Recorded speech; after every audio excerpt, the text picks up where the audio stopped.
TVN ਦੇਖਣ ਵਾਲੇ ਸਮੁੱਚੇ ਦਰਸ਼ਕਾਂ ਨੂੰ ਦਵਿੰਦਰ ਸਿੰਘ ਬੈਨੀਪਾਲ ਵੱਲੋਂ ਪਿਆਰ ਅਤੇ ਸਤਿਕਾਰ ਸਹਿਤ ਸਤਿ ਸ਼੍ਰੀ ਅਕਾਲ। ਦਾ ਬੈਨੀਪਾਲ ਸ਼ੋਅ ਵਿੱਚ ਤੁਹਾਡਾ ਸਭਨਾਂ ਦਾ ਨਿੱਘਾ ਸਵਾਗਤ। ਕੇਂਦਰ ਅਤੇ ਸੂਬਾ ਸਰਕਾਰ ਵੱਲੋਂ ਅਕਾਲ ਤਖਤ ਸਾਹਿਬ ਦੇ ਜਥੇਦਾਰ ਗਿਆਨੀ ਹਰਪ੍ਰੀਤ ਸਿੰਘ ਨੂੰ ਦਿੱਤੀ ਗਈ ਸੁਰੱਖਿਆ। ਮੂਸੇਵਾਲਾ ਕਤਲ ਕਾਂਡ ਵਿੱਚ ਗੋਲੀ ਚਲਾਉਣ ਵਾਲਾ ਕੈਮਰੇ 'ਚ ਹੋਇਆ ਕੈਦ। ਮੂਸੇਵਾਲਾ ਕਤਲ ਕਾਂਡ ਵਿੱਚ ਇੱਕ ਨੌਜਵਾਨ ਮੌੜ ਮੰਡੀ ਤੋਂ ਚੁੱਕਿਆ ਅਤੇ ਸਿੱਧੂ ਮੂਸੇਵਾਲਾ ਦੇ ਕਤਲ ਕਾਂਡ ਕਾਰਨ ਉਸ ਦੇ ਨੇੜਲਿਆਂ ਤੇ ਪੁਲਿਸ ਨੇ ਰੱਖੀ ਬਾਜ਼ ਅੱਖ। ਮੂਸੇਵਾਲੇ ਦੇ ਕਤਲ ਤੋਂ ਬਾਅਦ ਬੁਲਟ ਪ੍ਰੂਫ ਗੱਡੀਆਂ ਬਣਾਉਣ ਦੇ ਚੱਕਰ ਵਿੱਚ ਲੱਗੇ ਕਲਾਕਾਰ। ਟਰਾਂਸਪੋਰਟ ਵਿਭਾਗ ਨੂੰ ਚੂਨਾ ਲਾਉਣ ਵਾਲਿਆਂ ਵਿਰੁੱਧ ਕੇਸ ਦਰਜ। ਅਕਾਲੀ ਦਲ ਨੇ ਕਮਲਦੀਪ ਕੌਰ ਨੂੰ ਸੰਗਰੂਰ ਜ਼ਿਮਨੀ ਚੋਣ ਤੋਂ ਉਮੀਦਵਾਰ ਐਲਾਨਿਆ ਅਤੇ ਸਿਮਰਨਜੀਤ ਸਿੰਘ ਮਾਨ ਨੇ ਅਕਾਲੀ ਰਾਜਨੀਤੀ ਦੀ ਦਿਖਾਈ ਅੰਦਰਲੀ ਤਸਵੀਰ। ਦੋਸਤੋ, ਇਹ ਕੁਝ ਜਾਣਕਾਰੀਆਂ ਦੇ ਉੱਤੇ ਵਿਸਥਾਰ ਦੇ ਨਾਲ ਗੱਲਬਾਤ ਕੀਤੀ ਜਾਏਗੀ। ਇਹਦੇ ਤੋਂ ਪਹਿਲਾਂ ਕਿ ਇਹਨਾਂ ਦੇ ਉੱਤੇ ਵਿਸਥਾਰ ਦੇ ਨਾਲ ਗੱਲਬਾਤ ਕਰਾਂ, ਤੁਹਾਨੂੰ ਸਭਨਾਂ ਨੂੰ ਬੇਨਤੀ ਹੈ, ਪਹਿਲਾਂ ਤਸੱਲੀ ਦੇ ਨਾਲ ਪ੍ਰੋਗਰਾਮ ਵੇਖ ਲੈਣਾ, ਸੁਣ ਲੈਣਾ। ਜੇਕਰ ਚੰਗਾ ਲੱਗਿਆ ਫਿਰ ਲਾਈਕ ਅਤੇ ਸ਼ੇਅਰ ਜ਼ਰੂਰ ਕਰ ਦੇਣਾ। ਦੂਸਰੀ ਬੇਨਤੀ ਇਹ ਕਿ ਜੇਕਰ ਹਾਲੇ ਤੱਕ ਤੁਸੀਂ ਆਪਣੇ ਇਸ ਚੈਨਲ ਨੂੰ ਸਬਸਕ੍ਰਾਈਬ ਨਹੀਂ ਕੀਤਾ ਤਾਂ ਕਿਰਪਾ ਕਰਕੇ ਸਬਸਕ੍ਰਾਈਬ ਕਰਕੇ ਨੋਟੀਫਿਕੇਸ਼ਨ ਵਾਲੀ ਘੰਟੀ ਜ਼ਰੂਰ ਔਨ ਕਰ ਲੈਣੀ। ਤੁਹਾਡੇ ਦਿਲੋਂ ਧੰਨਵਾਦੀ ਹੋਵਾਂਗੇ। ਹੁਣ ਇਹਨਾਂ ਸਾਰੀਆਂ ਜਾਣਕਾਰੀ ਦੇ ਉੱਤੇ ਵਿਸਥਾਰ ਦੇ ਨਾਲ ਗੱਲਬਾਤ ਕਰੀਏ। ਸਿੱਧੂ ਮੂਸੇਵਾਲਾ ਦਾ ਕਤਲ ਹੁੰਦਾ ਹੈ। ਕਤਲ ਤੋਂ ਬਾਅਦ ਬਹੁ ਗਿਣਤੀ ਵਿੱਚ ਉਹ ਲੋਕ ਨੇ ਜਿਹੜੇ ਪੰਜਾਬ ਸਰਕਾਰ ਕੋਲ ਆਪਣੀ ਸੁਰੱਖਿਆ ਲੈਣ ਦੇ ਵਾਸਤੇ ਧੜਾ ਧੜ ਐਪਲੀਕੇਸ਼ਨ ਅਰਜ਼ੀਆਂ ਦੇ ਰਹੇ ਨੇ। ਕੁਝ ਲੋਕ ਉਹ ਸੀ ਜਿਨ੍ਹਾਂ ਨੇ ਅਦਾਲਤ ਦੇ ਦਰਵਾਜ਼ੇ ਖੜਕਾਏ, ਪਰ ਤਕਰੀਬਨ ਸਾਰਿਆਂ ਦੀ, ਜਿੰਨਿਆਂ ਦੀ ਵੀ ਸੁਰੱਖਿਆ ਕਟੌਤੀ ਸਰਕਾਰ ਕਹਿੰਦੀ ਹੈ ਕਿ ਆਰਜੀ ਤੌਰ ਤੇ ਕੀਤੀ ਸੀ, ਜਿਹੜੀ ਕਟੌਤੀ ਕੀਤੀ ਸੀ, ਪਰ ਮੈਂ ਇਸ ਗੱਲ ਨਾਲ ਸਹਿਮਤ ਨਹੀਂ। ਕੀਤੀ ਤਾਂ ਸੀ ਉਹਨਾਂ ਨੇ ਪੱਕੀ ਹੋਈ, ਪਰ ਬਾਅਦ ਦੇ ਵਿੱਚ ਜਦੋਂ ਬੈਕਫੁੱਟ ਤੇ ਜਾਣਾ ਪਿਆ ਤੇ ਫਿਰ ਸੀਲਬੰਦ ਲਿਫਾਫਾ ਪੇਸ਼ ਕਰ ਦਿੱਤਾ ਕਿ ਹਾਂ ਆਰਜੀ ਤੌਰ ਤੇ ਘਟੀ ਸੀ।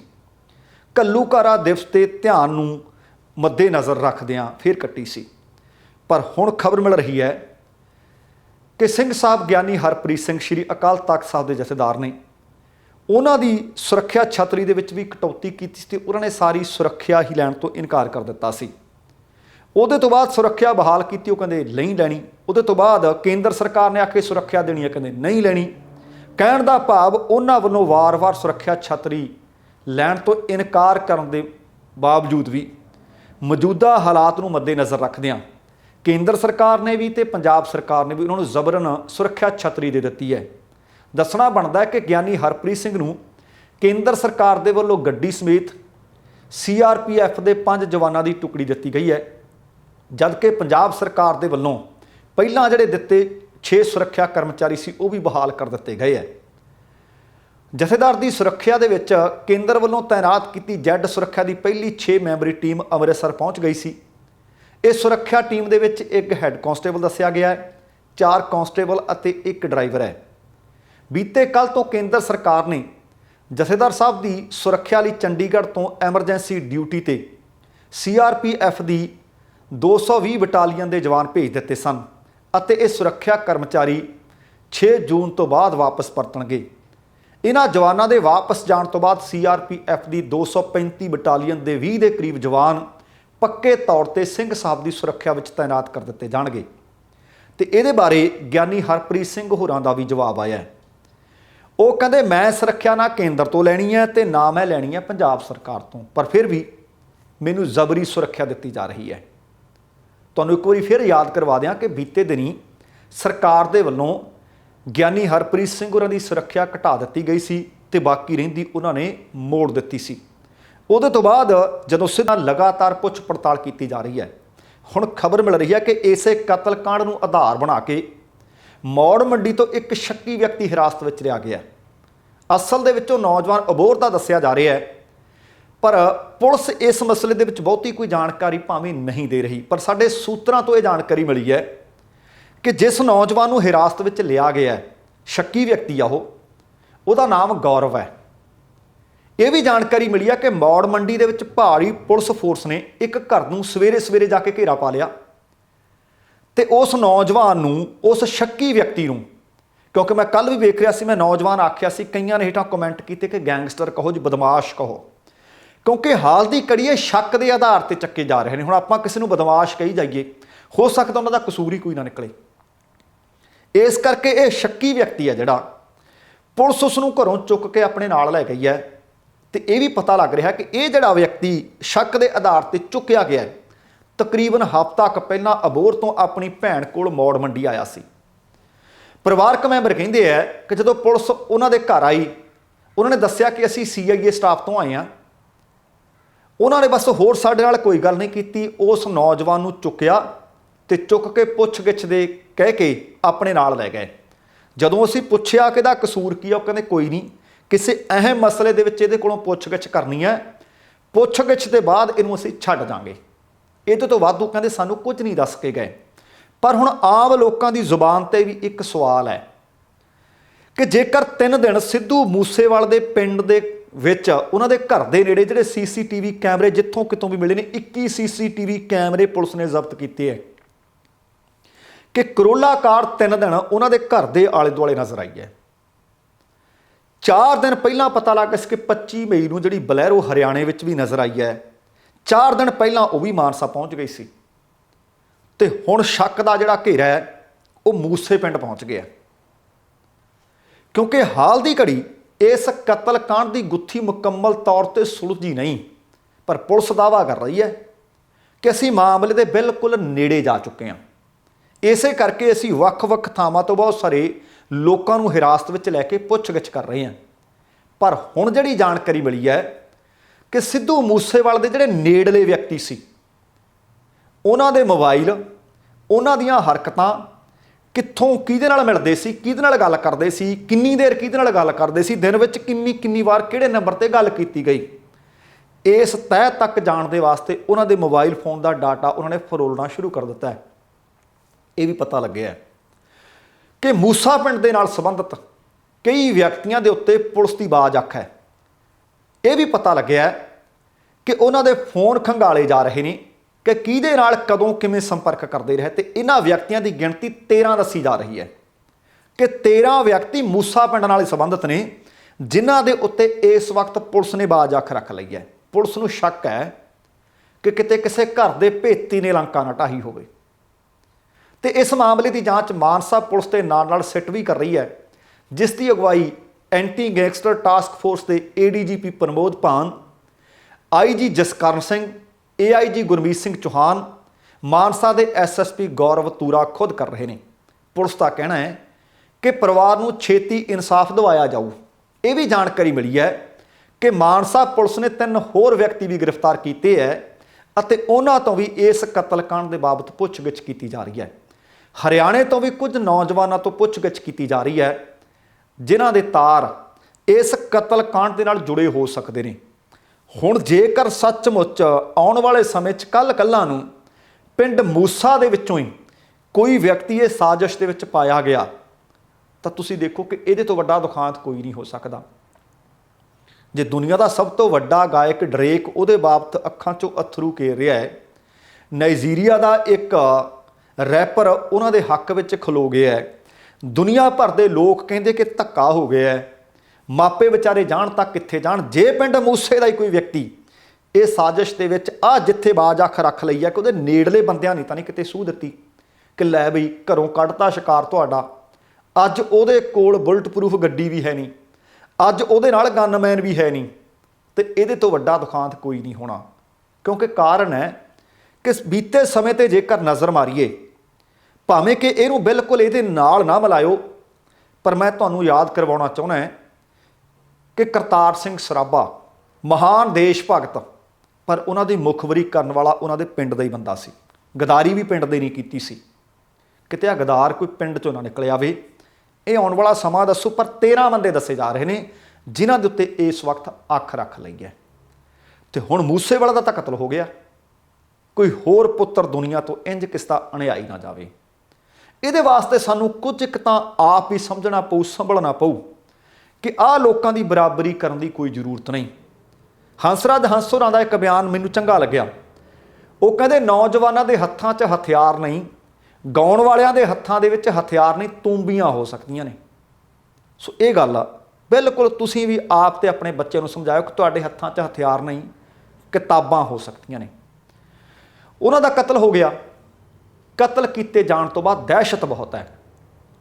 ਹੁਣ ਜਿਹੜੀ ਖਬਰ मिल रही है कि बहुत सारे पंजाबी कलाकार भी, बहुत सारे सियासी आगू भी बुलट प्रूफ गड्डियां तैयार करवाउण लगे हुए ते ऑर्डर दिते जा रहे हैं। जलंधर दे विच बुलट प्रूफ गड्डियां बनाउण वाली कंपनी दे कोल खबर मिल रही है कि बीते 4 दिनां दे विच 150 तो वध कलाकारां ਅਤੇ कुछ सियासी आगू ने बुलट प्रूफ गड्डियां तैयार करवाउण वास्ते उन्हां तों सलाह मशवरा लिया कि किन्ने कुछ गड्डी तैयार कर दिंदे हो, किन्ना क पैसा टका लगदा है।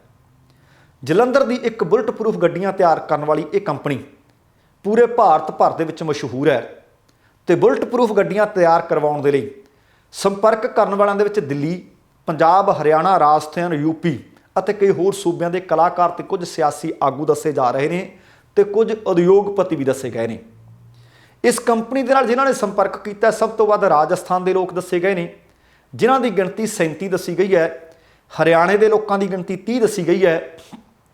यूपी के 19 क व्यक्ति ने जिन्होंने बुलट प्रूफ गड्डियां तैयार करवाउण लई इस कंपनी के नाल संपर्क किया तो बाकी पुणे ते मुंबई तो 13 दसे गए हैं, दिल्ली के 24 ने ਅਤੇ बाकी सारे ਦੇ ਸਾਰੇ 150 ਦੇ ਵਿੱਚੋਂ ਪੰਜਾਬ ਨਾਲ ਸੰਬੰਧ ਦੱਸੇ ਜਾ ਰਹੇ ਨੇ। ਮੈਂ ਤੁਹਾਨੂੰ ਇਹ ਵੀ ਦੱਸ ਦਿਆਂ ਕਿ ਪੂਰੇ ਭਾਰਤ ਦੇ ਵਿੱਚ ਪੰਜਾਬ ਅਤੇ ਮੁੰਬਈ ਦੇ ਵਿੱਚ ਸਿਰਫ 4 ਕੰਪਨੀਆਂ ਨੇ, ਸਿਰਫ 4 ਕੰਪਨੀਆਂ ਨੇ ਜਿਹੜੀਆਂ ਬੁਲਟ ਪ੍ਰੂਫ ਗੱਡੀਆਂ ਤਿਆਰ ਕਰਦੀਆਂ ਨੇ। ਪੰਜਾਬ ਦੇ ਵਿੱਚ ਜਲੰਧਰ ਅਤੇ ਮੋਹਾਲੀ ਦੇ ਵਿੱਚ ਬੁਲਟ ਪ੍ਰੂਫ ਗੱਡੀਆਂ ਤਿਆਰ ਕਰਨ ਵਾਲੀ ਇੰਡਸਟਰੀ ਹੈ ਤੇ ਉੱਤਰੀ ਭਾਰਤ ਦੇ ਵਿੱਚ ਸਭ ਤੋਂ ਪਹਿਲਾਂ 1999 ਦੇ ਵਿੱਚ ਲਗਰ ਇੰਡਸਟਰੀ ਨੇ ਬੁਲਟ ਪ੍ਰੂਫ ਗੱਡੀਆਂ ਤਿਆਰ ਕਰਨੀਆਂ ਸ਼ੁਰੂ ਕੀਤੀਆਂ। ਉਹਦੇ ਤੋਂ ਬਾਅਦ 2006 ਦੇ ਵਿੱਚ ਟਾਟਾ ਮੋਟਰਸ ਮੋਹਾਲੀ ਅਤੇ ਮੁੰਬਈ ਦੇ ਵਿੱਚ ਬੁਲਟ ਪ੍ਰੂਫ ਗੱਡੀਆਂ ਤਿਆਰ ਕਰਨ ਲੱਗੀ। ਹੁਣ ਬੁਲਟ ਪ੍ਰੂਫ ਗੱਡੀ ਤਿਆਰ ਕਰਨ ਵਾਸਤੇ ਇਹ ਨਹੀਂ ਕਿ ਮੇਰਾ ਦਿਲ ਕੀਤਾ ਕਿ ਮੈਂ ਜੀ ਬੁਲਟ ਪ੍ਰੂਫ ਗੱਡੀ ਤਿਆਰ ਕਰਵਾਉਣੀ ਹੈ, ਤੁਸੀਂ ਜਲੰਧਰ ਇਸ ਕੰਪਨੀ ਕੋਲ ਜਾਓ ਤੇ ਤੁਹਾਨੂੰ ਬੁਲਟ ਪ੍ਰੂਫ ਗੱਡੀ ਤਿਆਰ ਕਰਕੇ ਦੇ ਦੇਣਗੇ, ਇੰਜ ਨਹੀਂ ਹੈ। ਜੇ ਤੁਹਾਨੂੰ ਲੱਗਦਾ ਹੈ ਕਿ ਬੁਲਟ ਪ੍ਰੂਫ ਗੱਡੀ ਚਾਹੀਦੀ ਹੈ ਤਾਂ ਸੰਬੰਧਿਤ ਜ਼ਿਲ੍ਹੇ ਦੇ ਡੀਸੀ ਜਾਂ ਐਸਡੀਐਮ ਕੋਲੋਂ ਪ੍ਰਵਾਨਗੀ ਲੈਣੀ ਪੈਂਦੀ ਹੈ। बुलट प्रूफ गड्डी बनाउण दी बेनती एक एप्लीकेशन बेनती पत्र के रूप में पुलिस कमिश्नर नूं जां SSP नूं लिखिया जाता है तो फिर उहदे वल्लों जांच पड़ताल की जाती है कि सचमुच इस व्यक्ति की जान नूं खतरा है, कि इस व्यक्ति वास्ते एक बुलट प्रूफ गड्डी की लोड़ है। घोख परख तो बाद फिर उसकी प्रवानगी गृह विभाग के वल्लों दित्ती जाती है। हुण इहदे ते खर्चा किन्ना कुंदा है, ये तुहाडा सवाल होना है। नहीं तो हर बंदा बुलट प्रूफ गड्डी बनवाई फिरे। शीशे ते दरवाजे जेकर बुलट प्रूफ करवाने होण, सिर्फ शीशे ते दरवाजे, ਇਹਦੇ ਨਾਲ एक गड्डी का वजन तकरीबन 3 ਕੁਇੰਟਲ ਵੱਧ ਜਾਂਦਾ है। जे पूरी गड्डी बुलट प्रूफ करवानी होवे तां गड्डी का वजन 10 ਕੁਇੰਟਲ ਵੱਧ ਜਾਂਦਾ है ਅਤੇ गड्डी की एवरेज तकरीबन अद्धी रह जाती है। गड्डी का अगला ते पिछला शीशा, सिर्फ अगला ते पिछला शीशा जेकर बुलट प्रूफ करवाने होण, 2 शीशिਆਂ का मैं जिक्र कर रहा, अगले ते पिछले शीशे का 8 ਲੱਖ रुपए तो लैके 12 ਲੱਖ रुपए लग जाते हैं। जे सारी शीशे ਅਤੇ चारी ताकियां दरवाजे, जे शीशे ते दरवाजे बुलट प्रूफ करवाने होण तां 18 तो लैके 22 ਲੱਖ रुपए का खर्चा आ जाता है। तो जेकर पूरी दी पूरी गड्डी बुलट प्रूफ करवानी होवे तां गड्डी के हिसाब नाल 40 ਲੱਖ तो लैके 45 ਲੱਖ रुपए का खर्च एक बुलट प्रूफ गड्डी तैयार करवाउण ते आउंदा है। हुण वेखो कि 150 बंदियां ने संपर्क किया इस कंपनी के नाल, इन्हां विच्चों किन्नियां नूं गृह विभाग दे वल्लों प्रवानगी दित्ती जाती है अते इन्हां विच्चों किन्ने लोग बुलट प्रूफ गड्डियां तैयार करवाउंदे है अते इन्हां विच्चों किन्नियां नूं क्यों खतरा है, ये बहुत वड्डा सवाल है। तो अगली जिहड़ी जानकारी है कि तुसीं देखो कि भ्रिष्टाचार दे विच असीं किन्ने डूंघे धस चुके हैं। हालांकि जिस तरह की नवीं सरकार बनी है कई बार उन्होंने आख्या कि भ्रिष्टाचार नूं छड्डिया नहीं जाना, पर इसके बावजूद भी सानूं डर डर कोई नहीं लग रहा। पंजाब के ट्रांसपोर्ट मंत्री ने लालजीत सिंह भुल्लर के दिशा निर्देशों के उत्ते पता लग्या कि PRTC बठिंडा काउंटर की एडवांस बुकरां के विरुद्ध बठिंडा पुलिस के वल्लों एक मामला दर्ज किया गया है। मंत्री भुल्लर के वल्लों एडवांस बुकिंग दीयां टिकटां की प्रक्रिया चैक करने के आदेशों तो बाद ये जांच विच पाया गया है कि बठिंडा काउंटर के एडवांस बुकर राम सिंह ਅਤੇ ਸੁਖਪਾਲ ਸਿੰਘ टिकट मशीनों के राही सरकारी खजाने में काफ़ी खुरा ला रहे सी। ये जानकारी खुद ट्रांसपोर्ट मंत्री लालजीत सिंह भुल्लर होरां ने दी है। उन्होंने दस्सिया है कि जांच दौरान मई के पहले 5 दिन हुण तुसीं वेख लिओ कि किन्ना क वड्डा घपला करते होणगे ते किन्ने वड्डे पद्धर ते करते होणगे। ਮਈ ਮਹੀਨੇ ਦੇ ਪਹਿਲੇ 5 ਦਿਨਾਂ 'ਚ 3.25 ਲੱਖ ਰੁਪਏ ਦਾ ਫਰਕ ਨਿਕਲਿਆ ਹੈ। ਜਿਸ ਤੋਂ ਬਾਅਦ ਐਸਐਸਪੀ ਬਠਿੰਡਾ ਨੂੰ ਇਹ ਮਾਮਲਾ ਦਰਜ ਕਰਨ ਵਾਸਤੇ ਲਿਖਿਆ ਗਿਆ ਅਤੇ ਦੋਸ਼ੀਆਂ ਦੇ ਵਿਰੁੱਧ ਧਾਰਾ 420 ਅਤੇ 409 ਅਧੀਨ ਮੁਕੱਦਮਾ ਦਰਜ ਕਰ ਲਿਆ ਹੈ। ਮੰਤਰੀ ਲਾਲਜੀਤ ਸਿੰਘ ਭੁੱਲਰ ਹੋਰਾਂ ਨੇ ਵਿਭਾਗ ਦੇ ਅਧਿਕਾਰੀ ਨੂੰ ਨਿਰਦੇਸ਼ ਦਿੱਤੇ ਨੇ ਕਿ ਪਿਛਲੇ ਅਰਸੇ ਦੌਰਾਨ ਐਡਵਾਂਸ ਟਿਕਟਾਂ ਦੀ ਬੁਕਿੰਗ ਦੀ ਹੁਣ ਸਾਰੀ ਚੈਕਿੰਗ ਕੀਤੀ ਜਾਵੇ ਤਾਂ ਕਿ ਪਤਾ ਤਾਂ ਲੱਗੇ ਕਿ ਕਿੰਨੇ ਲੱਖਾਂ ਤੇ ਕਿੰਨੇ ਕਰੋੜਾਂ ਦਾ ਖੋਰਾ ਲੱਗਿਆ ਹੈ। ਟਰਾਂਸਪੋਰਟ ਮੰਤਰੀ ਨੇ ਕਿਹਾ ਕਿ ਸਰਕਾਰੀ ਖਜ਼ਾਨੇ ਨੂੰ ਚੂਨਾ ਲਾਉਣ ਵਾਲਾ ਭਾਵੇਂ ਕੋਈ ਵੀ ਵਿਅਕਤੀ ਹੋਵੇ, ਛੋਟਾ ਅਧਿਕਾਰੀ ਹੋਵੇ, ਵੱਡਾ ਹੋਵੇ, ਬਖਸ਼ਿਆ ਤਾਂ ਨਹੀਂ ਜਾਣਾ।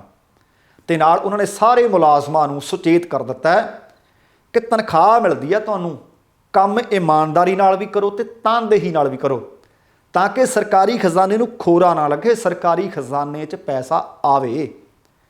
ਵੈਸੇ ਜੇ ਨਜ਼ਰ ਮਾਰੀਏ ਤਾਂ ਇੱਕ ਗੱਲ ਤਾਂ ਆਪਾਂ ਕਹਿ ਸਕਦੇ ਹਾਂ, ਸੁਖਾਲੀ ਹੋਈ ਕਹਿ ਸਕਦੇ ਹਾਂ ਕਿ ਭਾਵੇਂ ਇਹ ਟਰਾਂਸਪੋਰਟ ਮਾਫੀਆ ਭਾਵੇਂ ਕੋਈ ਹੋਰ ਹੈ।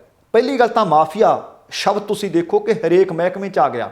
ਕੋਈ ਰੇਤਾ ਖਾਈ ਜਾਂਦਾ, ਕੋਈ ਮਿੱਟੀ ਖਾਈ ਜਾਂਦਾ, ਕੋਈ ਤੇਲ ਖਾਈ ਜਾਂਦਾ, ਕੋਈ ਆ ਟਿਕਟਾਂ ਖਾਈ ਜਾਂਦਾ। ਕਿ ਜੇ ਨਜ਼ਰ ਮਾਰੀਏ ਸਰਸਰੀ ਜੀ ਤਾਂ ਜਿਹੜੇ ਮਹਿਕਮੇ 'ਚ ਜਿਹਦਾ ਜਿੱਥੇ ਜਿੱਥੇ ਦਾਅ ਭਰੀ ਜਾਂਦਾ ਛੱਡਦਾ ਕੋਈ ਨਹੀਂ, ਮੁੱਛ ਰਿਹਾ, ਦੋਵੇਂ ਹੱਥਾਂ ਨਾਲ ਲੁੱਟ ਰਿਹਾ। ਹੁਣ ਇੱਕ ਗੱਲ ਕਹਿਣਾ ਵੀ ਮਿੱਤਰੋ, ਛੱਡਿਓ ਕੁਛ ਨਾ, ਪੰਜਾਬ ਦੇ ਪੱਲੇ ਕੱਖ ਨਾ ਛੱਡਿਓ, ਲੁੱਟ ਲਓ ਜਿਹੜਾ ਲੁੱਟ ਹੁੰਦਾ। ਸ਼ਰਮ ਨਾਂ ਦੀ ਸਾਡੇ ਕੋਲ ਚੀਜ਼ ਕੋਈ ਨਹੀਂ। ਜਿਹੜੇ ਮਹਿਕਮੇ ਦੇ ਵਿੱਚ ਵੀ ਕੋਈ ਫਾਈਲ ਝਾੜੀ ਜਾਂਦੀ ਆ, ਗਰਦ ਝਾੜੀ ਜਾਂਦੀ ਆ, ਅੰਦਰੋਂ ਹੋਰ ਤਾਂ ਨਹੀਂ ਕੁਝ ਨਿਕਲਦਾ। ਭ੍ਰਿਸ਼ਟਾਚਾਰ ਤੇ ਭ੍ਰਿਸ਼ਟਾਚਾਰੀ ਨਿਕਲ ਰਹੇ ਨੇ। ਉਹ ਮੈਂ ਤਾਂ ਆਖ ਰਿਹਾ ਕਿ ਕੱਲ 4 ਸਾਬਕਾ ਮੰਤਰੀ ਤੇ ਕੁਝ ਵਿਧਾਇਕ ਕਾਂਗਰਸ ਪਾਰਟੀ ਨੂੰ ਛੱਡ ਕੇ ਭਾਰਤੀ ਜਨਤਾ ਪਾਰਟੀ ਵਿੱਚ ਚਲੇ ਗਏ। ਹੁਣ ਤੁਸੀਂ ਦੇਖੋ ਕਿ ਉਸੇ ਪਾਰਟੀ ਦਾ ਪ੍ਰਧਾਨ ਅਮਰਿੰਦਰ ਰਾਜਾ ਵੜਿੰਗ ਕਹਿੰਦਾ ਕਿ ਭ੍ਰਿਸ਼ਟਾਚਾਰੀ ਸੀ। ਇਹ ਡਰਦੇ ਮਾਰੇ ਭਾਜਪਾ ਦੀ ਸ਼ਰਨ 'ਚ ਗਏ ਨੇ। ਸ਼ਾਬਾਸ਼ ਵੜਿੰਗ ਸਾਹਿਬ, ਤੁਹਾਨੂੰ ਪਤਾ ਸੀ ਭ੍ਰਿਸ਼ਟਾਚਾਰੀ ਨੇ, ਤਾਂ ਵੀ ਤੁਸੀਂ ਰੱਖੀ ਬੈਠੇ ਸੀ। ਅੱਜ ਕਿਸੇ ਹੋਰ ਪਾਰਟੀ ਚਲੇ ਗਏ ਤਾਂ ਭ੍ਰਿਸ਼ਟਾਚਾਰੀ ਨੇ। ਪਰ ਜੇ ਸੱਚਮੁੱਚ ਭ੍ਰਿਸ਼ਟਾਚਾਰੀ ਨੇ ਤਾਂ ਇੱਥੋਂ ਇੱਕ ਗੱਲ ਤਾਂ ਸਿੱਧ ਹੁੰਦੀ ਹੈ ਕਿ ਜਿਨ੍ਹਾਂ ਨੂੰ ਅਸੀਂ ਜ਼ਿੰਮੇਵਾਰੀਆਂ, ਜਿਨ੍ਹਾਂ ਨੂੰ ਅਸੀਂ ਚਾਬੀਆਂ ਦਿੰਦੇ ਹਾਂ, ਉਹ ਚਾਬੀਆਂ ਨਾਲ ਹੀ ਖਿਲਵਾੜ ਕਰ ਰਹੇ ਨੇ, ਉਹ ਜ਼ਿੰਮੇਵਾਰੀਆਂ ਤੋਂ ਭੱਜ ਰਹੇ ਨੇ। ਤੇ ਹੁਣ ਅਗਲੀ ਗੱਲ ਅਕਾਲੀ ਦਲ ਦੇ ਨਾਲ ਸੰਬੰਧਿਤ, ਅਕਾਲੀ ਦਲ ਦੀ ਰਾਜਨੀਤੀ ਦੇ ਨਾਲ ਸੰਬੰਧਿਤ ਕਰ ਲਈਏ। ਸੰਗਰੂਰ ਦੇ ਵਿੱਚ ਜ਼ਿਮਨੀ ਚੋਣ ਹੋ ਰਹੀ ਹੈ ਤੇ ਸ਼੍ਰੋਮਣੀ ਅਕਾਲੀ ਦਲ ਦੇ ਪ੍ਰਧਾਨ ਸੁਖਬੀਰ ਸਿੰਘ ਬਾਦਲ ਹੋਰਾਂ ਨੇ ਇਸ ਜ਼ਿਮਨੀ ਚੋਣ ਦੇ ਵਾਸਤੇ ਕਮਲਦੀਪ ਕੌਰ ਰਾਜੋਆਣਾ ਨੂੰ ਅਕਾਲੀ ਦਲ, ਬਸਪਾ ਅਤੇ ਸਮੂਹ ਪੰਥਕ ਜਥੇਬੰਦੀਆਂ ਦਾ ਸਾਂਝਾ ਉਮੀਦਵਾਰ ਐਲਾਨ ਦਿੱਤਾ ਹੈ ਅਤੇ ਉਹ ਅਕਾਲੀ ਦਲ ਦੇ ਚੋਣ ਨਿਸ਼ਾਨ ਤੇ ਚੋਣ ਲੜਨਗੇ ਅਤੇ 6 ਜੂਨ ਨੂੰ ਆਪਣੇ ਨਾਮਜ਼ਦਗੀ ਪੱਤਰ ਦਾਖਲ ਕਰਨਗੇ। ਇਹ ਜਾਣਕਾਰੀ ਖੁਦ ਕਮਲਦੀਪ ਕੌਰ ਰਾਜੋਆਣਾ ਨੇ ਵੀ ਦੇ ਦਿੱਤੀ ਹੈ ਅਤੇ ਦੂਸਰੇ ਪਾਸੇ ਸ਼੍ਰੋਮਣੀ ਅਕਾਲੀ ਦਲ ਦੇ ਸੀਨੀਅਰ ਆਗੂ ਡਾਕਟਰ ਦਲਜੀਤ ਚੀਮਾ ਨੇ ਟਵੀਟ ਕਰਕੇ ਵੀ ਦਿੱਤੀ ਸੀ। ਦੱਸਣਾ ਬਣਦਾ ਹੈ ਕਿ ਕਾਫੀ ਲੰਬੇ ਸਮੇਂ ਤੋਂ ਕਸ਼ਮਕਸ਼ ਚੱਲ ਰਹੀ ਸੀ ਕਿ ਇੱਥੋਂ ਕਿਹਨੂੰ ਚੋਣ ਲੜਾਈ ਜਾਵੇ ਤੇ ਇੱਕ ਫਿਰ ਖੇਡ ਵੀ ਖੇਡੀ ਗਈ ਕਿ ਲੋਕਾਂ ਨੂੰ ਲੱਗੇ ਕਿ ਸੱਚਮੁੱਚ ਹੀ ਬੰਦੀ ਸਿੰਘਾਂ ਨੂੰ ਰਿਹਾ ਕਰਨ ਦੇ ਵਾਸਤੇ ਇਹ ਇਸ ਵਕਤ ਜ਼ੋਰ ਅਜ਼ਮਾਇਸ਼ ਕਰ ਰਹੇ ਨੇ, ਪਰ ਪਤਾ ਨਹੀਂ ਸੀ ਕਿ ਇਹਦੇ ਵਿੱਚੋਂ ਵੀ ਰਾਜਨੀਤੀ ਕਰ ਰਹੇ ਨੇ। ਕੱਲ ਕੇਂਦਰੀ ਜੇਲ੍ਹ ਪਟਿਆਲਾ ਦੇ ਵਿੱਚ ਬੰਦ ਬਲਵੰਤ ਸਿੰਘ ਰਾਜੋਆਣਾ ਦੀ ਭੈਣ ਕਮਲਦੀਪ ਕੌਰ ਰਾਜੋਆਣਾ ਨੇ ਪਹਿਲਾਂ ਤਾਂ ਮੁਲਾਕਾਤ ਕੀਤੀ ਬਲਵੰਤ ਸਿੰਘ ਰਾਜੋਆਣਾ ਦੇ ਨਾਲ। ਉਹਨਾਂ ਨੂੰ ਦੱਸਿਆ ਕਿ ਮੇਰੇ ਤੇ ਜ਼ੋਰ ਪੈ ਰਿਹਾ। ਉਹ ਕਹਿੰਦੇ ਆਜ਼ਾਦ ਤਾਂ ਨਹੀਂ ਚੋਣ ਲੜਨੀ, ਜੇ ਅਕਾਲੀ ਦਲ ਕਹੇ ਤਾਂ ਚੋਣ ਲੜ ਲਿਓ। ਉਹਨਾਂ ਨੇ ਆਪਣੀ ਸਹਿਮਤੀ ਦੇ ਦਿੱਤੀ ਸੀ। ਫਿਰ ਬਾਅਦ ਦੁਪਹਿਰ ਕੇਂਦਰੀ ਜੇਲ੍ਹ ਪਟਿਆਲਾ ਦੇ ਵਿੱਚ ਬਲਵੰਤ ਸਿੰਘ ਰਾਜੋਆਣਾ ਦੇ ਨਾਲ ਮੁਲਾਕਾਤ ਤੋਂ ਬਾਅਦ ਇਹ ਗੱਲ ਸਾਫ਼ ਹੋ ਗਈ ਸੀ ਕਿ ਅਕਾਲੀ ਦਲ ਦੀ ਟਿਕਟ ਤੋਂ ਉਹ ਚੋਣ ਲੜ ਸਕਦੇ ਨੇ। ਤੇ ਫਿਰ ਸੁਖਬੀਰ ਸਿੰਘ ਬਾਦਲ ਹੋਰਾਂ ਨੇ ਉਹਨਾਂ ਨੂੰ ਮਿਲਣਸਾਰ, ਜਿਸ ਦੇ ਵਿੱਚ ਇੱਕ ਉਹਨਾਂ ਦਾ ਵਫਦ ਵੀ ਸੀ, ਜਿਸ ਵਿੱਚ ਸਿਕੰਦਰ ਸਿੰਘ ਮਲੂਕਾ ਵੀ ਸੀ, ਵਿਰਸਾ ਸਿੰਘ ਵਲਟੋਹਾ ਵੀ ਸੀ, ਸ਼ਰਨਜੀਤ ਢਿੱਲੋਂ ਵੀ ਸੀ, ਇਕਬਾਲ ਝੁੰਦਾ ਵੀ ਸੀ, ਹਰੀਸ਼ ਰਾਏ ਟਾਂਡਾ ਵੀ ਸੀ, ਬਹੁਤ ਸਾਰੇ ਸੀ। ਉਹਨਾਂ ਨੇ ਉਹਨਾਂ ਦੇ ਘਰ ਜਾ ਕੇ ਦੱਸਿਆ ਕਿ ਅਸੀਂ ਤੁਹਾਨੂੰ ਚੋਣ ਲੜਾਉਣੀ ਚਾਹੁੰਦੇ ਹਾਂ। ਸੁਖਬੀਰ ਬਾਦਲ ਉਹਨਾਂ ਨੂੰ ਮਿਲੇ ਤੇ ਝੱਟ ਉਹਨਾਂ ਦੀ ਉਮੀਦਵਾਰੀ ਦਾ ਐਲਾਨ ਕਰ ਦਿੱਤਾ। ਪਰ ਕੱਲ ਖਬਰ ਆਈ ਸੀ ਕਿ ਸੁਖਬੀਰ ਬਾਦਲ ਹੋਰੀ ਸੰਗਰੂਰ ਦੇ ਵਿੱਚ ਗਏ ਨੇ ਤੇ ਸਿਮਰਨਜੀਤ ਸਿੰਘ ਮਾਨ ਹੋਰਾਂ ਨੂੰ ਮਿਲੇ ਨੇ। ਉਹਨਾਂ ਦੀ ਰਿਹਾਇਸ਼ ਤੇ ਜਾ ਕੇ ਉਹਨਾਂ ਦੇ ਨਾਲ ਪੰਥਕ ਏਕਤਾ ਦਾ ਨਾਅਰਾ ਮਾਰਿਆ ਸੀ। ਉਹਨਾਂ ਨੂੰ ਅਪੀਲ ਕੀਤੀ ਸੀ ਕਿਉਂ ਨਾ ਇਕੱਠੇ ਹੋਈਏ। ਤੇ ਉਸ ਵਕਤ ਉਹਨਾਂ ਦੇ ਨਾਲ ਸ਼੍ਰੋਮਣੀ ਗੁਰਦੁਆਰਾ ਪ੍ਰਬੰਧਕ ਕਮੇਟੀ ਦੇ ਪ੍ਰਧਾਨ ਐਡਵੋਕੇਟ HS ਧਾਮੀ, ਦਮਦਮੀ ਟਕਸਾਲ ਦੇ ਮੁਖੀ, ਉਹ ਵੀ ਨਾਲ ਸੀ। ਹੁਣ ਸਿਮਰਨਜੀਤ ਸਿੰਘ ਮਾਨ ਹੋਰਾਂ ਨੇ ਆਪਣੇ ਨਾਮਜ਼ਦਗੀ ਪੱਤਰ ਦਾਖਲ ਕਰਨ ਤੋਂ ਬਾਅਦ ਕੁਝ ਗੱਲਾਂ ਕੀਤੀਆਂ ਨੇ। ਉਹ ਕਹਿੰਦੇ ਉਹ ਨਾ ਤਾਂ ਇਹ ਦੱਸ ਸਕੇ ਕਿ ਕਿਸ ਏਜੰਡੇ ਨੂੰ ਲੈ ਕੇ ਪੰਥਕ ਏਕਤਾ ਕਰੀਏ। ਜਦੋਂ ਮੈਂ ਕੋਈ ਸਵਾਲ ਕੀਤਾ ਉਹਨਾਂ ਕੋਲ ਉਸ ਸਵਾਲ ਦਾ ਜਵਾਬ ਕੋਈ ਨਹੀਂ ਸੀ। कि ਸਾਂਝਾ ਉਮੀਦਵਾਰ ਭਾਈ ਜੇ ਸੰਗਰੂਰ 'ਚ ਖੜਾ ਕਰਨੇ ਚਾਹੁੰਦੇ ਹੋ ਤਾਂ ਦੱਸੋ ਤਾਂ ਸਹੀ ਏਜੰਡਾ ਕੀ ਹੈ। ਕਹਿੰਦੇ ਉਹ ਕਹਿੰਦੇ ਨੇ ਕਿ ਪੰਥਕ ਏਕਤਾ। ਕਹਿੰਦੇ ਮੈਂ ਕਿਹਾ ਜੇ ਪੰਥਕ ਏਕਤਾ ਕਰਨੀ ਹੋਈ ਹੈ ਤੁਸੀਂ ਆਪਣੀ ਪਾਰਟੀ ਦਾ ਪ੍ਰਧਾਨ ਕਿਸੇ ਬੰਦੀ ਸਿੰਘ ਨੂੰ ਬਣਾ ਦਿਓ, ਜਾਂ ਧੁੰਮਾ ਇਹਦੀ ਜਿਹੜੀ ਜਥੇਬੰਦੀ ਆ ਦਮਦਮੀ ਟਕਸਾਲ ਹੈ ਉਹ ਆਪਣਾ ਮੁਖੀ ਥਾਪ ਦੇਵੇ ਤੇ ਤੁਸੀਂ ਪਿੱਛੇ ਹਟ ਜਾਓ ਉਹਨਾਂ ਅਹੁਦਿਆਂ ਤੋਂ। ਹੁਣ ਸਿਮਰਨਜੀਤ ਸਿੰਘ ਮਾਨ ਦਾ ਬਿਆਨ ਸੀ ਕਿ ਉਹਨਾਂ ਦੇ ਸਵਾਲ ਦਾ ਜਵਾਬ ਉਹਨਾਂ ਨੇ ਕੋਈ ਨਹੀਂ ਦਿੱਤਾ ਤੇ ਫੋਕੀਆਂ ਗੱਲਾਂ ਕਰਕੇ ਇੱਥੋਂ ਚੱਲਦੇ ਬਣੇ। ਉਹਨਾਂ ਦਾ ਇਹ ਵੀ ਕਹਿਣਾ ਸੀ ਕਿ ਬੰਦੀ ਸਿੰਘ ਮੰਨ ਲਓ ਕਿ ਇੱਥੋਂ ਖੜਾ ਦਿਓ ਕੋਈ, ਉਹਨਾਂ ਦੇ ਪਰਿਵਾਰ ਚੋਂ ਖੜਾ ਦਿਓ ਕੋਈ, ਉਹ ਕਹਿੰਦੇ ਪਾਰਲੀਮੈਂਟ 'ਚ ਚੁਣ ਤਾਂ ਦਿਓਗੇ ਪਰ ਉੱਥੇ ਬੋਲ ਤਾਂ ਨਹੀਂ ਸਕਦਾ ਉਹ। ਇਹਦੇ ਵਾਸਤੇ ਬਿਨਾਂ ਸੋਚੇ ਸਮਝੇ ਗੱਲ ਕਰਨ ਦਾ ਕੋਈ ਲਾਭ ਨਹੀਂ ਹੋਣਾ ਅਤੇ ਨਾ ਹੀ ਅੱਜ ਤੱਕ ਕੋਈ ਇਸ ਤਰ੍ਹਾਂ ਦੀਆਂ ਗੱਲਾਂ ਦਾ ਲਾਭ ਹੋਇਆ। ਪਰ ਹੁਣ ਸਵਾਲ ਪੈਦਾ ਤਾਂ ਇਹ ਵੀ ਹੁੰਦਾ ਕਿ ਮਾਨ ਸਾਹਿਬ ਕਹਿੰਦੇ ਆ ਕਿ ਜੇ ਚੁਣ ਵੀ ਦਿੱਤਾ ਉਹਨਾਂ ਦੇ ਪਰਿਵਾਰ ਚੋਂ ਕੋਈ ਤਾਂ ਉੱਥੇ ਜਾ ਕੇ ਬੋਲੂ। ਮਾਨ ਸਾਹਿਬ ਤੁਸੀਂ ਦੱਸ ਦਿਓ, ਜਦੋਂ ਤੁਹਾਨੂੰ ਮੈਂਬਰ ਪਾਰਲੀਮੈਂਟ ਚੁਣ ਕੇ ਪੰਜਾਬ ਦੀ ਜਨਤਾ ਨੇ ਭੇਜਿਆ ਸੀ ਤੁਸੀਂ ਕਿੰਨਾ ਕੁ ਬੋਲੇ? ਤੁਸੀਂ ਤਾਂ ਅੰਦਰ ਹੀ ਨਹੀਂ ਗਏ। ਹੁਣ ਇੱਕ ਗੱਲ ਹੋਰ ਸਮਝ ਆਉਂਦੀ ਹੈ ਕਿ ਜਿਹੜੀ ਬੀਤੇ ਦਿਨਾਂ ਤੋਂ ਕਹਿੰਦੇ ਸੀ ਬੰਦੀ ਸਿੰਘਾਂ ਦੀ ਰਿਹਾਈ ਦੇ ਵਾਸਤੇ ਪੰਥਕ ਏਕਤਾ ਕਰਨ ਦੇ ਵਾਸਤੇ ਇੱਕ ਜਥੇਬੰਦੀ ਬਣਾ ਲਈ, ਕਿਤੇ ਆ ਲੋਕ ਸਭਾ ਚੋਣਾਂ ਦੇ ਮੱਦੇ ਨਜ਼ਰ ਤਾਂ ਨਹੀਂ ਸੀ ਬਣਾਈ, ਕਿਤੇ ਆਪਣੀ ਰਾਜਨੀਤੀ ਚਮਕਾਉਣ ਵਾਸਤੇ ਤਾਂ ਨਹੀਂ ਸੀ ਬਣਾਈ ਕਿ ਇੱਕ ਸਾਂਝਾ ਜਿਹਾ ਬੰਦਾ ਆਪਾਂ ਖੜਾ ਲਾਂਗੇ ਤੇ ਸ਼ਾਇਦ ਚੋਣ ਜਿੱਤ ਜਾਵਾਂਗੇ।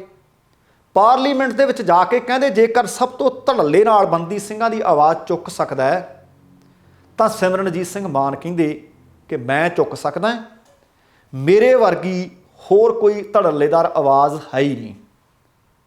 ਹੁਣ ਦੇਖ ਲਓ ਕਿ ਮਾਨ ਸਾਹਿਬ ਆਵਾਜ਼ ਚੁੱਕਦੇ ਨੇ ਜਾਂ ਆਵਾਜ਼ ਚੁੱਕਦਾ ਕੋਈ ਹੋਰ, ਪਰ ਮਾਨ ਸਾਹਿਬ ਨੇ ਅਕਾਲੀਆਂ ਦੇ ਅੰਦਰ ਦੀ ਰਾਜਨੀਤੀ ਤੇ ਤਸਵੀਰ ਨਸ਼ਰ ਕੀਤੀ ਹੈ। ਮਾਨ ਸਾਹਿਬ ਨੇ ਤਾਂ ਇੱਥੋਂ ਤੱਕ ਆਖ ਦਿੱਤਾ ਕਿ ਉਹ ਹਮਾਇਤ ਨਹੀਂ ਸਗੋਂ ਮਜ਼ਾਕ ਕਰਨ ਆਏ ਸੀ। ਹੁਣ ਬੰਦੀ ਸਿੰਘਾਂ ਦੇ ਵਿੱਚੋਂ ਜਾਂ ਉਹਨਾਂ ਦੇ ਪਰਿਵਾਰ ਦੇ ਵਿੱਚੋਂ ਇੱਕ ਪਾਸੇ ਬੀਬੀ ਕਮਲਜੀਤ ਕੌਰ ਹੈ, ਇੱਧਰਲੇ ਪਾਸਿਓਂ ਸਿਮਰਨਜੀਤ ਸਿੰਘ ਮਾਨ ਨੇ, ਦੂਸਰੇ ਪਾਸਿਓਂ ਆਮ ਆਦਮੀ ਪਾਰਟੀ ਨੇ ਗੁਰਮੇਲ ਸਿੰਘ ਨੂੰ ਟਿਕਟ ਦਿੱਤੀ, ਨਾਮਜ਼ਦਗੀ ਪੱਤਰ ਵੀ ਦਾਖਲ ਕਰ ਦਿੱਤੇ। ਕਾਂਗਰਸ ਨੇ ਜ਼ੋਰ ਲਾਇਆ ਸੀ ਕਿ ਸਿੱਧੂ ਮੂਸੇਵਾਲੇ ਦੇ ਕਤਲ ਦਾ ਫਾਇਦਾ ਚੁੱਕ ਲਿਆ ਜਾਵੇ। ਆਖਰਕਾਰ ਉਹਨਾਂ ਦੇ ਪਿਤਾ ਜੀ ਨੂੰ ਹੱਥ ਬੰਨ੍ਹਣੇ ਪਏ। ਉਹ ਕਹਿੰਦੇ ਭਰਾਵੋ ਉਹ ਮੇਰੇ ਪੁੱਤਰ ਦਾ ਸੇਵਾ ਨਹੀਂ ਠੰਡਾ ਹੋਇਆ, ਅਕਲ ਨੂੰ ਹੱਥ ਮਾਰੋ। ਮੈਂ ਚੰਗਾ ਲੱਗਦਾ ਕੰਮ ਕਰਦਾ? ਇਹ ਤਾਂ ਆਪ ਹਿਸਾਬ ਲਾਈਏ ਉਹਨਾਂ ਨੂੰ ਚੋਣ ਲੜਨੀ ਚੰਗੀ ਲੱਗਦੀ, ਉਹਨਾਂ ਤਾਂ ਰੋਟੀ ਨਹੀਂ ਅੰਦਰ ਜਾਂਦੀ ਹੋਣੀ। ਪਰ ਇਹ ਵੇਖ ਲਓ ਸਾਡੇ ਸਿਆਸਤਦਾਨਾਂ ਦੀ ਸੌੜੀ ਸੋਚ ਤੇ ਘਟੀਆ ਰਾਜਨੀਤੀ ਕਿ ਚਲੋ ਮੂਸੇਵਾਲੇ ਦਾ ਨਾਂ ਲੈ ਕੇ ਸ਼ਾਇਦ ਆਪਾਂ ਇੱਕ ਕਾਂਗਰਸ ਵਾਲੇ ਇੱਥੋਂ ਮੈਂਬਰ ਪਾਰਲੀਮੈਂਟ ਭੇਜਣ 'ਚ ਕਾਮਯਾਬ ਹੋ ਜਾਵਾਂਗੇ। ਉਹ ਜਿਹੜੇ ਪੁਰਾਣੇ ਬੰਦੇ ਆ ਉਹਨਾਂ ਨੂੰ ਸੰਭਾਲ ਲਓ, ਹਾਈ ਕਮਾਂਡ ਨੂੰ ਕਹੇ ਅਕਲ ਨੂੰ ਹੱਥ ਮਾਰੇ, ਆ ਲੋਥਾਂ ਦੇ ਉੱਤੇ ਰਾਜਨੀਤੀ ਕਰਨੀ ਬੰਦ ਕਰੀਏ। ਸੋ ਦੋਸਤੋ ਇਹ ਸੀ ਕੁੱਲ ਮਿਲਾ ਕੇ ਆਪਣਾ ਅੱਜ ਦਾ ਪ੍ਰੋਗਰਾਮ। ਉਮੀਦ ਕਰ ਰਹੇ ਹਾਂ ਤੁਹਾਨੂੰ ਚੰਗਾ ਲੱਗਿਆ ਹੋਣਾ। ਜੇਕਰ ਪ੍ਰੋਗਰਾਮ ਚੰਗਾ ਲੱਗਿਆ ਤਾਂ ਕਿਰਪਾ ਕਰਕੇ ਲਾਈਕ ਅਤੇ ਸ਼ੇਅਰ ਕਰਨ ਦੇ ਵਿੱਚ ਢਿੱਲ ਨਾ ਰੱਖਿਓ। ਜੇਕਰ ਹਾਲੇ ਤੱਕ ਤੁਸੀਂ ਆਪਣੇ ਇਸ ਚੈਨਲ ਨੂੰ ਸਬਸਕ੍ਰਾਈਬ ਨਹੀਂ ਕੀਤਾ ਤਾਂ ਕਿਰਪਾ ਕਰਕੇ ਸਬਸਕ੍ਰਾਈਬ ਕਰਕੇ ਨੋਟੀਫਿਕੇਸ਼ਨ ਵਾਲੀ ਘੰਟੀ ਜ਼ਰੂਰ ਔਨ ਕਰ ਲੈਣੀ। ਤੁਹਾਡੇ ਦਿਲੋਂ ਧੰਨਵਾਦੀ ਹੋਵਾਂਗੇ। ਸਮਾਂ ਸਮਾਪਤ ਹੈ, ਜਾਣ ਤੋਂ ਪਹਿਲਾਂ ਕਹਾਂਗਾ ਜ਼ਿੰਦਗੀ ਜਿੰਦਾ ਦਿਲੀ ਦਾ ਨਾਮ ਹੈ। ਦਵਿੰਦਰ ਸਿੰਘ ਬੈਨੀਪਾਲ ਨੂੰ ਆਗਿਆ ਦਿਓ। ਸਤਿ ਸ਼੍ਰੀ ਅਕਾਲ ਤੇ ਰੱਬ ਰਾਖਾ।